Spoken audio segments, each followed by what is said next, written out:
여러분들 늘 건강하시고 또 하나님 주신 은혜로 충만한 그런 인생들 살아가기를 소망합니다. 특별히 오늘은 잠깐 말씀을 드리자면 우리 자녀들을 좀 많이 좀 생각해 주셨으면 좋겠습니다. 어제 우리 교사 세미나 있는데 우리 선생님들 또 하루 또 하나님 앞에 또 헌신하는 마음으로 세미나 참석하고 또 도전하고 도전받는 그런 시간을 가졌습니다. 아버지가 살아야 가정이 산다 이렇게 구호를 외치면서 아버지 학교가 이렇게 또 이렇게 운영이 되는데 실시가 되는데 교사가 살아야 교회가 산다 이런 생각을 해봅니다. 다음 세대 우리 자녀들을 또 어른들이 다 관심을 갖고 있습니다만 그 일선에서 수고하는 분들이 우리 교사들이지요. 그래서 교사들이 늘 힘을 낼 수 있도록 특별히 일부 예배 때 우리 교사들 귀하게 또 하나님 앞에 예배 드리고 또 서로 또 힘을 내는 시간을 가졌는데 우리 2부 예배 드리신 분들도 일부에 지금 일찍 나와서 우리 찬양대도 찬양팀도 일찍 나와서 수고하고 또 안내 보시는 분들도 수고하고 다 각자 수고하고 계시고 식당에서도 봉사하고 다 귀한 분들인데 그분들과 함께 우리 교사들이 아이들의 신앙교육에 상당히 많은 영향을 끼치는 그런 사람들이니까 교사들 수고한다라고 따뜻한 말로 격려도 좀 많이 해주시고 그것과 함께 부모된 우리가 우리 지금 자녀들을 생각하면서 나는 부모로서 또 가정 안에서 교사로서 역할을 잘 감당하고 있는가 이런 것을 생각하면서 하나님 앞에 이 교회를 생각하며 기도하고 또 서로 격려하면서 이렇게 하나님 나라를 위해서 함께 달려나가는 우리 모두가 되었으면 좋겠습니다. 서로에게 인사하겠습니다. 당신이 주님 보시기에 참된 교사입니다. 이렇게 인사하겠습니다. 참된 교사 하니까 뜨끔하시죠. 나는 교사 안 하고 있는데 집에 가서 좋은 교사 되시라 이 말입니다. 이 시간 저는 성령을 따라 삽시다 라는 제목 가지고 함께 하나님 말씀 받기를 원합니다. 여러분 신앙생활은 42.195km를 달리는 마라톤과 같습니다. 마라톤을 출발하면 어떻게 됩니까? 결승점에 도착할 때까지 계속해서 달려야 합니다. 인내해야 됩니다. 지쳐도 견뎌내면서 달려야 합니다. 혹시 넘어졌다가도 다시 일어나서 달려야 합니다. 결승점인 이 42.195km에 도달하기까지는 어떻게 해서든 간에 인내하며 달리는 것이 바로 마라톤입니다. 이처럼 신앙생활도 지금 마라톤을 하는 것과 같습니다. 예수님을 믿는 순간부터 하나님이 부르시는 그날까지 계속해서 인내하며 달려나가야 되는 것, 즉 평생 동안 해야 되는 것이 바로 신앙생활입니다. 그래서 살다 보면 은혜가 충만해가지고 활기 있게 힘 있게 신앙생활 할 때도 있지만 또 어떤 때에는 쓰러지고 넘어져서 그래서 넘어진 자신의 모습을 보며 부끄러워하며 그래서 의기소침해하는 그런 우리 모습을 발견하곤 합니다. 하지만 하나님께서는 은혜로 구원하여 부르신 자기 백성, 여기 모인 우리들이죠. 우리가 예수님을 잘 믿고 하나님께서 기뻐하시는 신실한 성도로 살아가기를 원하십니다. 그리고 세상을 향해서 예수 생명을 전하며 살면 좋겠다라고 그렇게 우리에게 바라고 계십니다. 그래서 성도들로 하여금 이러한 삶을 살 수 있도록 해주시려고 누구를 보내주셨는가? 바로 성령 하나님, 성령님을 우리에게 보내주셨습니다. 성령님을 보내주셔서 때때로 지치고 힘들 때 격려하시고 위로하시고 또 우리가 범죄하고 하나님의 마음을 아프게 할 때에 탄식하며 돌아올 수 있도록 그렇게 기도하고 계시는 분, 그분이 바로 지금 우리 안에 내주에 계신 성령 하나님이십니다. 그래서 우리는 이 성령 하나님의 인도하심을 받고 보호하심을 받으며 인생의 이 마라톤과 같은 이 신앙생활의 지금 이 길을 지금 열심히 달려 나아가고 있습니다. 여러분 이러한 이 사실을 깨달은 이 바울 사도는 오늘 본문을 통해서 성도들의 건강한 신앙생활을 위해서 꼭 이게 필요합니다. 뭐냐?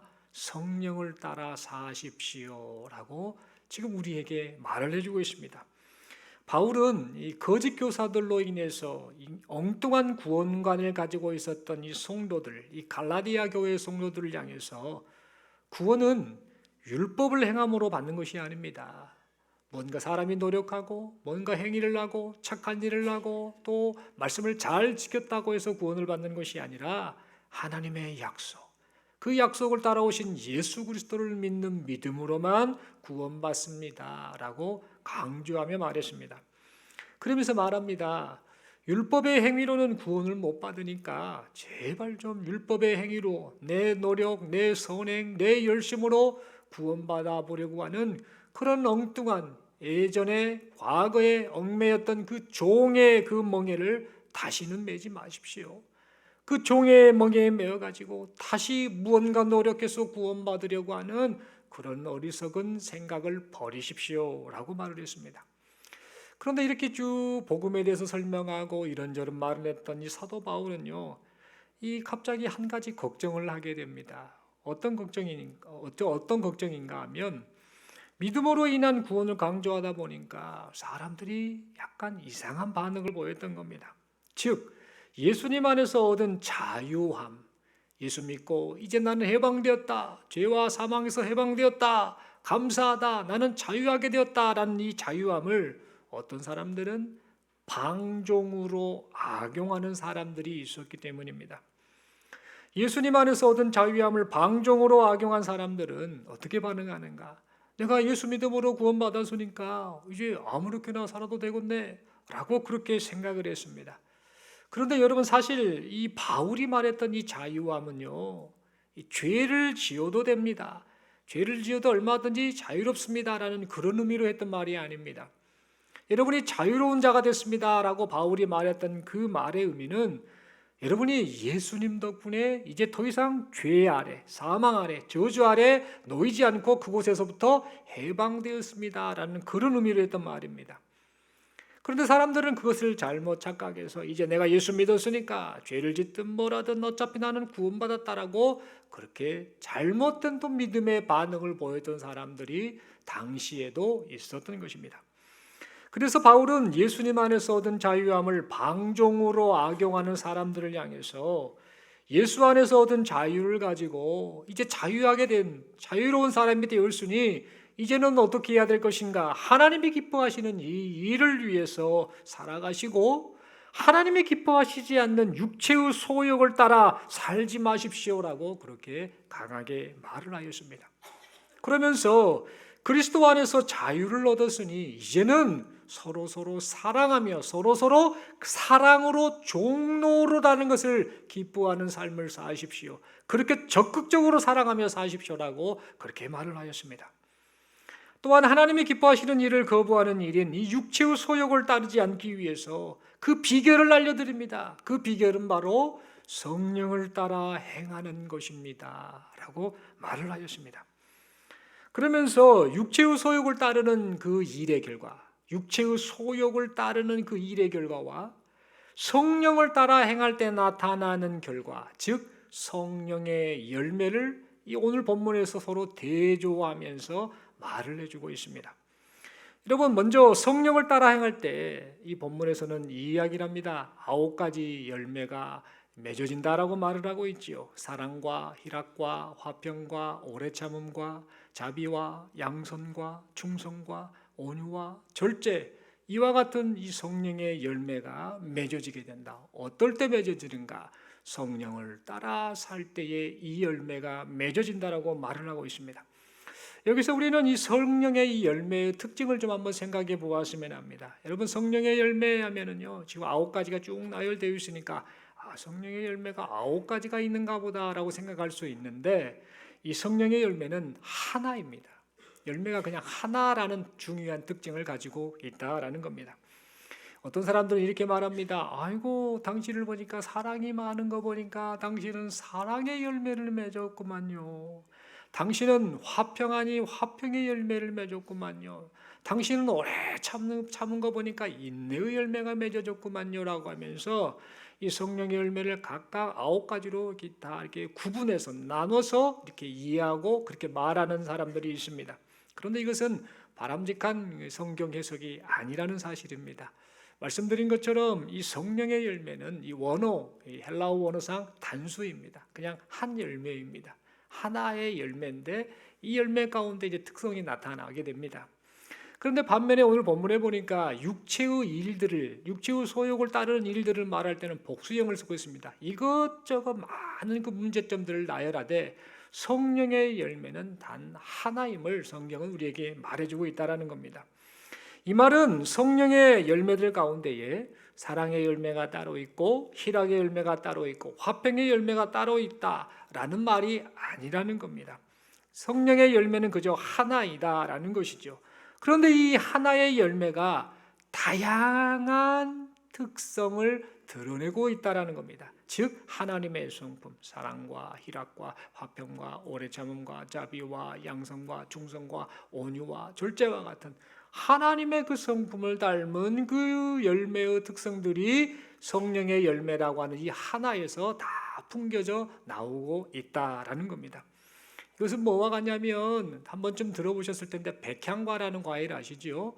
패션 프루츠라는 과일이죠. 태국에서 선교사로 있을 때 이 과일 참 많이 먹었습니다. 한국에서는 먹기 쉽지 않지요. 뷔페 가가지고 있을 때 보면 냉동 보관했던 거 탁 잘라가지고 이렇게 내놓기도 하는데 이 패션 프루츠, 이 백향과라는 과일이 어떤 과일인지 아십니까?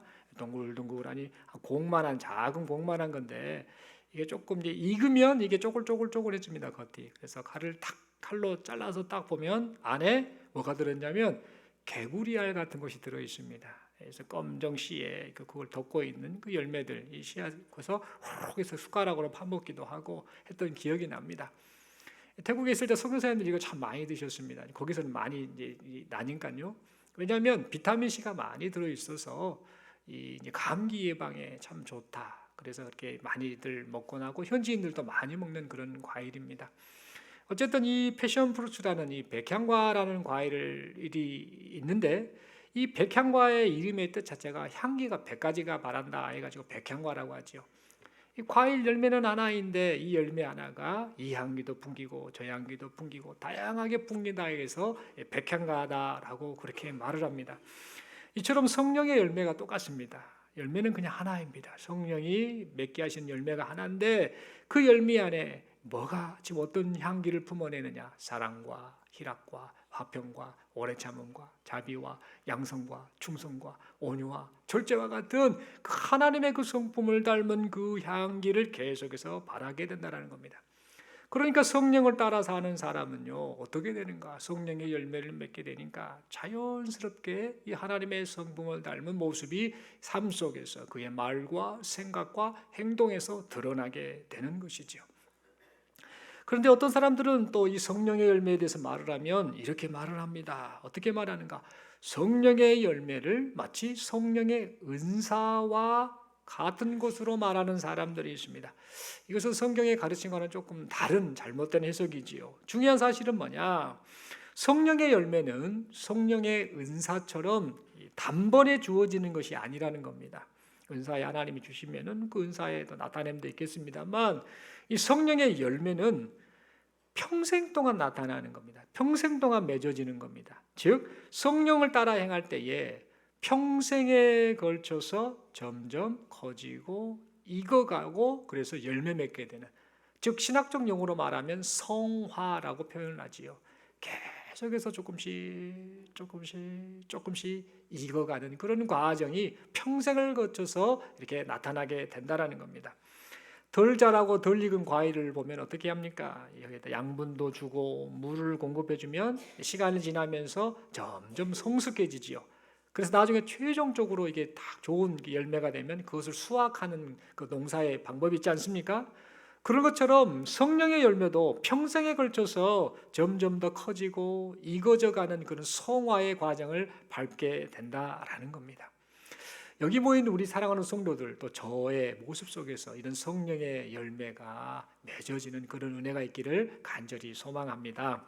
여러분, 성령의 열매에 있어서 또 다른 중요한 특징이 있습니다. 그 특징은 뭐냐?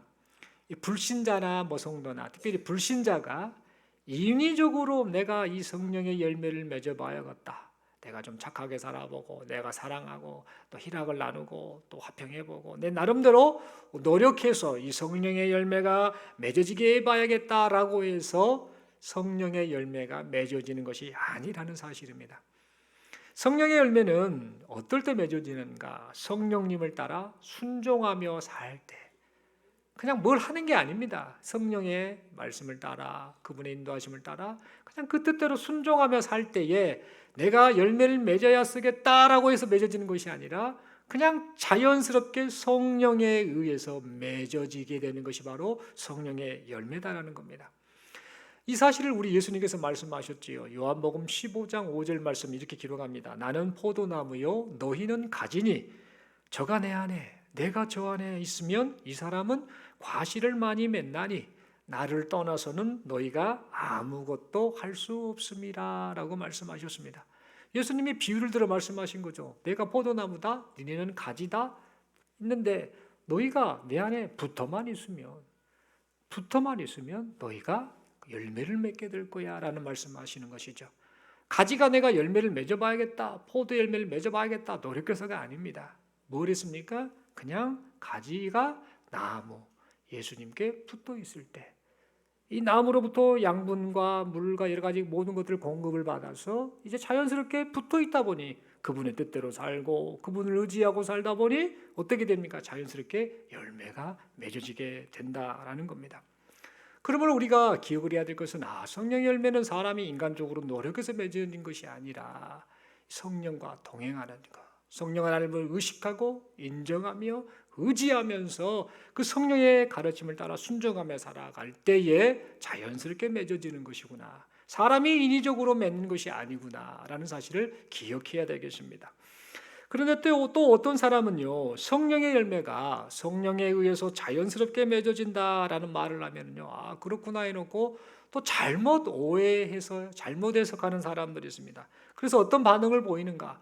아이고, 성령의 열매는 성령님이 다 알아서 하시는 거구만. 그러면 나는 아무렇게나 살면 되겠네? 라고 이렇게 또 생각하시는 분들이 있습니다. 그러나 우리가 알아야 할 것은요, 성령의 열매는요, 반드시 성도의 협력이 반드시 함께 따라야 한다는 겁니다. 잘 들어주십시오. 구원은 하나님의 100% 은혜입니다. 사람이 할 수 있는 게 아무것도 없습니다. 이미 죽은 이 시체와 같은 끝나버린 존재를 하나님의 은혜로 살려내신 것이죠. 그러니까 죽은 존재는 할 것이 아무것도 없는 겁니다. 구원은 하나님의 100% 은혜이지요. 그런데 살려놨습니다. 살려놓고 이제 이 사람을 사람 되게 하려고 사람들이 먹을 것도 먹이고 물도 공급하는데 그것을 줄 때 받아먹고 반응하는 것이 필요하지 않겠습니까?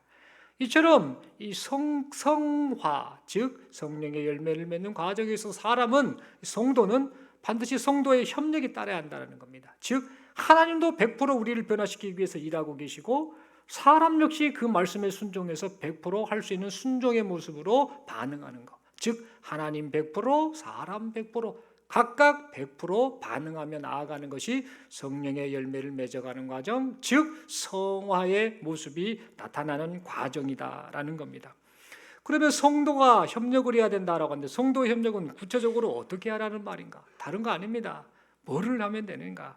오늘 본문 24절의 말씀처럼 성도들은 성령을 따라 행하면서 육체의 정욕과 탐심을 뭐를 해야 되는가? 십자가에 못 박는 일을 끊임없이 해야 됩니다. 나는 예수 안에서 죽은 존재야. 내 죄의 모든 죄와 사망 모든 것까지 다 예수 안에서 다 해결됐어. 십자가 안에서 다 해결됐어. 그리고 예전에 예수를 믿기 전에 죄 짓고 하나님을 대적하고 하나님을 멀리했던 모든 것들을 다 이제 내려놓습니다. 철저히 순종합니다라고 하는 마음을 가지고 십자가에 못 박는 이 끊임없는 노력이 있어야 한다라는 겁니다. 그런데 신앙생활을 하며 살 때에 때때로 아니면 자주 우리 자신에게서 나의 옛사람이 계속해서 죽지 않고 육체의 소욕을 추구하도록 만드는 이런 꿈틀거림이 있음을 우리는 보게 됩니다. 그래서 이 육체의 소욕으로 인해서요, 결론적으로는 어떻게 되는가? 성령을 거스르는 그런 행동을 우리가 하고는 하지요. 그런데 이것도 어쩌다 한 번씩 그렇게 하면 좋은데 이것을 상습적으로 계속해서 반복하는 사람들이 있습니다. 그래서 성령 하나님을 거스리는 지나친 이런 행동들이 계속해서 나타나다 보니까 어떤 문제가 발생하는가? 바로 오늘 본문에서 그 이야기를 합니다. 첫 번째로 바람 피우는 거 있죠. 불륜 저지르는 거. 바람 피우는 것과 같은 음행을 지금 오늘 본문이 말합니다. 음란하고 더러운 생각을 하는 더러운 것들, 성적인 죄에 중독된 호색, 우상숭배, 뭡니까? 하나님 대신에, 하나님보다도, 하나님과 나란히, 하나님처럼 하나님이 아닌 다른 것을 숭배하는 것. 제단 앞에 비나이다 비나이다, 이게 우상숭배가 아니고요. 그것은 뭐 말할 것도 없고 내 마음 중심에 하나님보다 더 무언가를 의지하고 사랑하고 바라보는 그거, 그 우상숭배, 그건 역시 지금 이 성령을 거스르는 그 결과라고 말하고 있고, 또한 점보로 다니는 것, 점집에 가서 점보로 다니고 악한 것을 숭배하는 이런 술수들, 그리고 인간관계와 공동체를 깨트리는 원수 맺게 하는 이런 행동들, 분쟁, 시기, 분냄, 당짓는 것, 분리하는 것, 이단과 같은 것, 투기하는 것, 그리고 무질서한 생활인 이 술취함과 방탕함 같은 것, 이런 것들이 바로 성령을 거스르는 그 행동의 결과로 나타나는 문제점이다라고 오늘 본문은 우리에게 말해주고 있습니다.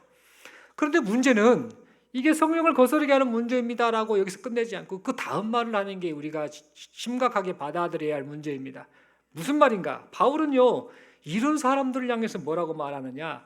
육체의 소욕을 따르는 자들, 이런 사람들, 조금 전에 나열했던 이런 사람들은 하나님의 나라를 유업으로 받지 못할 것이다 라는 어마어마한 말을 남겼습니다. 여러분, 이게 얼마나 중요한 사안이었던지요. 21절을 보면 바울은 이렇게 말하고 있지요. 내가 전에 너희에게 경계한 것 같이 경계한다라는 이런 표현을 씁니다. 다시 말해서 예수 믿는데 구원받았다고 하는데 똑바로 믿으라는 겁니다. 제대로 믿으라는 겁니다. 삶이 변하지 않고 성화의 모습이 없는 말로만 믿는 그런 모습 되지 않기를 원하는 마음으로 바울은 전에도 이런 말했는데 또 다시 한번 경계하면서 말합니다.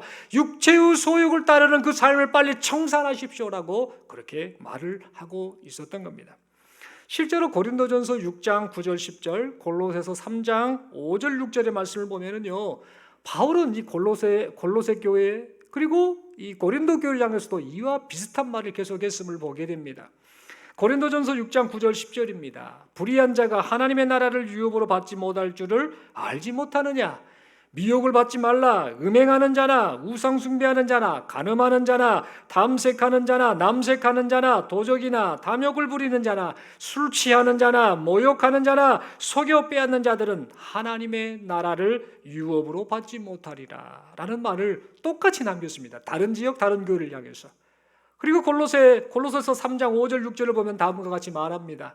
그러므로 땅에 있는 지체를 죽이라. 곧 음란과 부정과 사욕과 악한 정욕과 탐심이니 탐심은 우상숭배니라. 이것들로 말미암아 하나님의 진노가 임하느니라 라고 그렇게 말하였습니다. 그러니까 지금 이 육체의 소욕을 따라 행하는 것, 즉 성령을 거스르는 이런 행동은요, 하나님의 유업을 받지 못하는 그러한 아주 지금 심각한 문제의 모습이다라는 사실을 말해주고 있는 겁니다. 그러면 여러분 여기서 좀 더 한 가지 생각해 볼 것이 있습니다. 하나님의 나라를 유업으로 받지 못하는 자들이다라고 했는데, 그러면 구체적으로 하나님의 나라를 유업으로 받지 못하는 자들은 어떤 사람들인가? 방금 앞에서 말했던 사람들인데, 그러면 그 나열했던 것들 중에 내가 하나로 됐다 한다면 나도 하나님의 나라를 유업으로 받지 못하는 것은 아닌가라는 그런 생각을 할 수 있는데요. 이 부분에 대해서 원어의 성경을 해석해서 보면은 다음과 같습니다. 이런 일을 하는 자들은 하나님의 나라를 유업으로 받지 못할 것이다 라는 이 말씀에서 우리가 눈여겨봐야 될 것은요, 이런 일을 하는 이라는 이 단어의 원어적 의미입니다. 이 의미는 뭐냐면 일시적으로 단회적으로 행하는 이런 잘못을 말하는 것이 아니라 상습적으로 습관적으로 행동하는 이런 잘못을 했을 때에 하나님의 나라를 유업으로 받지 못합니다라는 그런 단호한 말을 했던 것입니다. 그러니까 이것은요, 육체의 소욕을 삶 속에서 늘 허용해 버립니다. 입으로는 예수를 믿는다고 구원받았다라고 말은 하는데 실제로 삶 속에서는 육체의 소욕을 따라 삽니다. 죄짓기를 좋아하고 죄가 유혹하는 그 유혹을 따라 살아가고, 그리고 그것을 습관적으로 반복하는 행동이 되도록 내버려 두는 사람들, 그런 사람들에게 하나님의 나라를 유업으로 주지 않는다라고 그렇게 말을 하고 있었던 것입니다. 그렇다면 여기서 우리가 또 한 가지 질문을 하나 하게 됩니다. 성도는 분명 하나님의 나라를 예수 믿고 유업으로 받은 자들 아닙니까? 그래서 이제 육체의 소욕을 따르지 않아야 됩니다. 성령을 따라 살아야 합니다. 그게 마땅합니다. 그런데 가끔씩 보면은요, 주변 사람들을 가만히 보면은요, 어떤 사람은 습관적으로, 어쩌다 하면 실수한 게 아니라 습관적으로 육체의 소욕을 따르면서, 즉 죄 짓기를 좋아하면서 은밀하게 죄를 짓든 드러내서 죄를 짓든 간에 그 죄를 지으면서 별 문제의식을 갖지 않고 안일하게 그렇게 살면서 나는 신앙생활한다라는 그런 사람들이 있음을 보게 된다는 것이죠. 그렇다면 왜 이런 사람들이 이런 반응을 할까? 도대체 이유가 뭘까라는 걸 우리가 좀 생각했으면 합니다. 물론 첫째는 예수를 제대로 안 믿는 건가? 이런 생각도 해볼 수 있겠습니다만, 분명 바른 신앙 고백을 했음에도 불구하고 그런 육체의 소욕을 따라 행하는 이런 행동이 나타나는 이유가 있다고 한다면, 그 이유는 다른 게 아니라 그들의 마음속에 하나님의 나라에 대한 이해가 잘못되어 있기 때문입니다. 다시 말해, 하나님의 나라를요, 그냥 장소적인 개념으로만 이해하다 보니까 이런 잘못된 문제가 나타나는 겁니다. 하나님의 나라, 즉 천국을 그 장소적인 개념으로만 생각하다 보면은 어떻게 되냐면요, 내가 예수 믿었으니까 이제 죽으면 천국 가겠네, 저기 천국 가겠구만, 이제 구원받았으니까 됐네 라고 생각을 하면서요, 죄와 싸우되 피 흘리기까지 싸우지 않습니다. 육체의 소욕을 그냥 적당하게 허용하고 상습적으로 습관적으로 그것을 즐겨버리는 이런 모습을 가지고 살 때가 있다라는 겁니다. 그러니까도 별 문제를 의식을 느끼지 않습니다. 걱정도 안 합니다. 그런 사람들이 의외로 있더라라는 겁니다. 그러므로 우리가 기억을 해야 될 것은 뭐냐면요, 하나님의 나라가 물론 장소적 개념으로 이해하겠죠. 우리가 갈 곳이 있으니까요. 그러나 그보다 더 앞서서 우리가 기억해야 될, 생각해야 될, 마음에 품고 살아야 될 하나님의 나라의 개념은 통치적 개념이라는 사실입니다. 다시 말해, 예수 믿는 순간 이 하나님의 나라의 왕이신 예수가 나의 왕이 되시고 나와 함께 하신다라는 것, 이제 나는 그분의 통치를 받고 사는 존재라는 사실을 우리가 기억하며 살아야 한다는 겁니다. 그런 의미에서 하나님의 나라는요, 하나님의 통치가 있는 하나님의 왕국, 영어로 Kingdom of God이라고 말할 수 있겠죠. 하나님의 왕국이다라는 겁니다. 단순히 장소적 개념으로 저기가 천국이다가 아니라 그 왕이신 예수가 내 안에 계시니 이제 그 왕 앞에 백성된 내가, 하나님 나라 백성된 내가 순종하며 그분의 뜻대로 그분의 다스림을 받아 살겠습니다라는 그런 결단의 모습이 나타나는 것이 바로 참된 성도의 모습이다라는 겁니다. 그래서 하나님의 나라는요, 사람들이 생각하는 것처럼 유토피아네, 파라다이스네, 신세계네 이런 것과 같이 인간이 하고 싶은 대로 사는 곳이 바로 천국이 아니라는 겁니다. 천국은 뭐냐? 창조주 되신 하나님의 통치하심 속에서 그 다스림을 받고 그분의 말씀대로 순종하며 그분을 기뻐하고 그분으로 말미암아 만족해하며 그분께 영광 올려드리는 그 자체가 바로 천국이다라는 사실을 우리는 기억해야 되겠습니다. 그러므로 예수를 믿는 성도는요, 예수님과 함께 이제 그분과 함께 옛사람이 죽어 있습니다. 그래서 이제 또 예수님의 다시 부활하심과 함께 새 사람이 되었습니다. 그러니까 옛날에 옛사람, 예수 믿기 전에 그 죄악된 그 죄 아래에 있었던 그 습성을 철저히 부인하는 모습이 있어야 합니다. 더 나아가서 성령 하나님의 인도하심을 따라 살면서 우리의 모습 속에서 자연스럽게 성령의 열매가 맺게 하시는 그 성령 하나님의 인도하심을 받고 살아가는 것, 그런 모습이 바로 성도의 마땅한 모습이다라는 겁니다. 그러므로 우리는요, 예수님을 믿고 하나님 나라 백성이 되었다라고 하는 우리 자신이 내가 지금 혹시 성령을 따라 살지 않고 세상 사람들과 똑같이 구별되지 않게 육체의 소욕을 따라 살고 있지는 않는가 가만히 좀 돌아보시면 좋겠습니다. 어쩌다 한번 넘어질 수 있습니다. 실수할 수 있는데 그것을 오늘 말씀하신 것처럼 이런 일을 행하는 자는 이것은 뭐냐? 일회성이 아니고 단회성이 아니라 상습적인 것. 뻔히 잘못된 것인지 알면서 이것은 성령을 거스리는 행동인 줄 알면서도 계속해서 그것을 반복하고 있다고 한다면 내가 지금 참된 믿음을 가지고 있는가? 내가 참된 하나님 나라 백성으로서 삶을 살고 있는가? 자기 자신을 돌아볼 필요가 있겠습니다. 그러면서 또 주의해야 될 게 있습니다. 그것은 뭔가 예수님을 믿었어도 상습적으로 죄를 짓는 사람들이 의외로 주변에 있을 수 있거든요. 근데 그것을요, 주변 사람을 보면서요, 감히 내가 그 주변 사람을 보면서 저 사람은 구원을 못 받았겠구만 이라고 사람의 눈으로, 우리 눈으로 판단하는 경우가 있는데, 그래서는 결코 아니 된다라는 사실입니다. 왜 그렇습니까? 구원은 하나님의 주권 영역입니다. 아멘이시죠? 하나님의 영역입니다. 저 사람이 구원을 받았네, 못 받았네, 믿음이 있네, 없네, 그런 말 할 필요 없습니다. 그것은요, 그 말하는 것 자체가 내가 이미 하나님 자리까지 올라가서 판단하는 그런 행위와 똑같다라는 겁니다. 여러분 생각해 보십시오. 이 사람이 안 변한 것 같은데요, 하나님이 원하시면 하나님이 원하시는 때에 그 사람이 성숙한 변화를 나타낼 수 있습니다. 지금 당장은 안 변한 것 같은데 하나님의 때에 바꾸신다니까요. 근데 우리는 그것을 못 기다리면서 내가 생각하는 기준, 내가 생각하는 때에 사람이 변할 것을 생각해서 안 변한다고 해서 함부로 판단하는 그런 오류를 얼마든지 범할 수 있다는 겁니다. 지금 우리가 현재 감지하지 못할 뿐이지, 우리가 봤을 때 저 사람 참 문제가 있고 믿음이 없고 성화의 모습이 없는 것 같다라는 여기는 그런 사람이 알고 보니까 하나님이 역사하셔서, 성령이 역사하셔서 조금씩 지금 변화시켜가는 과정일 수도 있다는 겁니다. 문제는 우리가 그것을 감지하지 못하기 때문이라는 것이죠. 그러므로 우리는 우리 자신이 누군가의 이 구원의 유무를 판단하는 판단자가 되어서는 결코 아니 되겠습니다. 그리고 대신에 육체의 소욕을 좇고 있는 이 죄에 대한 이 평가의 잣대 있지 않습니까? 이 잣대를요, 다른 사람에 대해서는 좀 관용하고 좀 넓게 포용해야 될 반면에 우리 자신에 대해서는 좀 철저하고 엄격해야 될 줄로 믿습니다.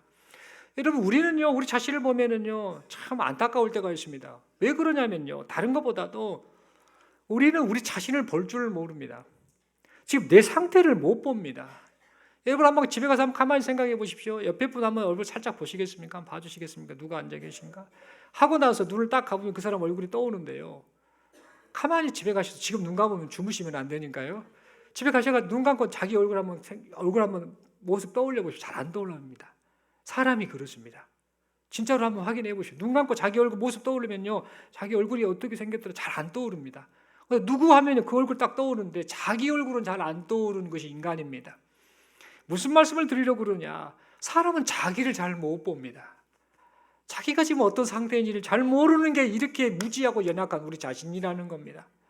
내 자신이 지금 함께하는 사람들이나 공동체에서나 우리가 살고 있는 그곳에서 얼마나 남들이 불편해하는 악취를 품고 살고 있는지를 모르는 것이 지금 여기 모인 저와 여러분입니다.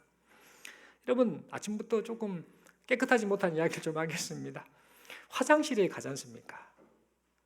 큰일 보고 작은 일 보고, 남자분이든 여자분이든 화장실 가지 않습니까? 남자분들에서 저희 화장실 갈 때 작은 일 보러 갑니다. 갈 때 그냥 뭐 사람이 없을 때도 있지만 간혹 가다가 화장실 안에서 공공 화장실 안에서 큰일을 보시는 분들이 계시죠? 그때 냄새가 어떻습니까? 상당히 고약합니다. 죄송합니다. 그냥 직설적으로 표현하겠습니다. 너의 똥 냄새는 그렇게 지독합니다.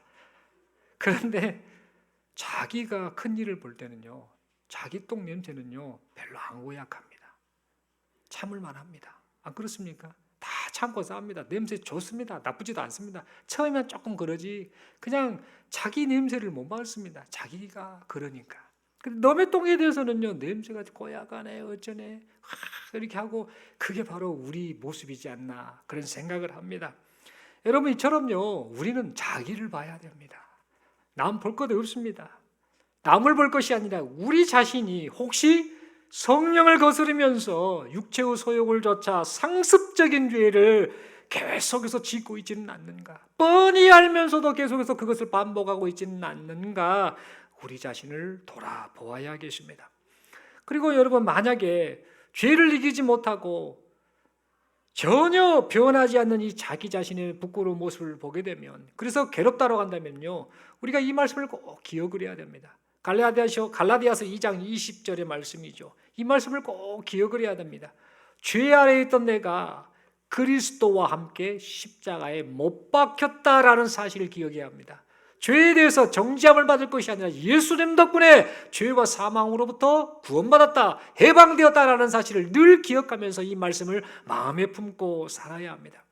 그리고 예수의 공로로 죄악된 옛사람이 죽었으니까 이제 어떻게 해야 됩니까? 24절의 말씀처럼 날마다 순간순간마다 하나님을 거역하는 육체의 소욕이 죽도록 우리의 전인격적인 결단을 담아서 십자가에 못 박는 행동을 해야 합니다. 그러면서 육체의 소욕을 죽이기 위해서요, 아무리 발버둥을 쳐도 죽지 않는 그 자기 자신의 그 부끄러운 상태를 보며 괴로워하거나 또 괴로워하다가 끝내지 말고, 그러면서 또 하나는 나는 혹시 구원 못 받았나라는 그런 염려까지 해서는 아니 된다라는 겁니다. 여러분, 십자가 처형을 당한 그 당시에 그 특징이 있습니다. 십자가에 매달리면요, 지금 죽든 나중에 죽든 시간이 지나면 반드시 죽게 되어 있습니다. 그게 바로 십자가 처형의 특징입니다. 안 죽을 것 같아도 시간이 지나면 결국 죽게 되는 것이 십자가 처형의 특징이지요. 이처럼 십자가에 못 박은 우리의 육체의 소욕이요, 아직 안 죽은 것 같아서 계속 살아있는 것 같은데 예수 안에서 이루어진 그 은혜로 말미암아 조금씩 지금 죽어가고 있고, 결국에는 이 죽게 된다라는 사실을 우리가 생각하면서 비록 내가 조금 넘어지고 실수하고 정죄의식이 스스로에게 느껴진다 할지라도 이럴 때일수록 우리 주님을 바라보면서 성령 하나님을 의지하면서 하루하루 성도로서의 삶을, 마땅한 삶을 살아드리는 여기 모인 우리 모두가 되어야 될 줄로 믿습니다. 마지막으로 여러분, 이 결론을 내리자면 청교도 신학자 오웬이라는 이 신학자가 있었는데, 존 오웬은요, 이 사람은 경건한 삶을 살기 위해서 엄청 몸부림쳤던 사람입니다. 다른 사람보다 이 존 오웬은요, 진짜 경건이 무엇인가에 대해서 잘 가르치는 분인데, 이분이 썼던 책 가운데 죄 죽이기라는 책을 통해 이분은 성도는 어떤 존재인가, 우리 안에 있는 죄와 싸워서 하나님의 형상대로 변화되어가는 성화를 향해 날마다 달려가는 존재가 성도다라는 그런 말을 하였습니다. 이처럼 여러분, 성화를 향해 달려가는 이 죄와의 싸움은요, 그 누구도 예외가 없습니다. 지금 제가 여러분에게 점잖하게 말하니까 제가 거룩한 사람인 것 같지요. 속지 마십시오. 옆에 앉아 계신 분 얼굴 옷도 좋은 거 입으시고 향수도 뿌리시고 머리도 2대8 가르마도 하시고, 또 어떤 분은 파마 뽀글뽀글 예쁘게 하시고 계시는 것 같은데 참 경건해 보이고 거룩해 보이시죠? 속지 마십시오.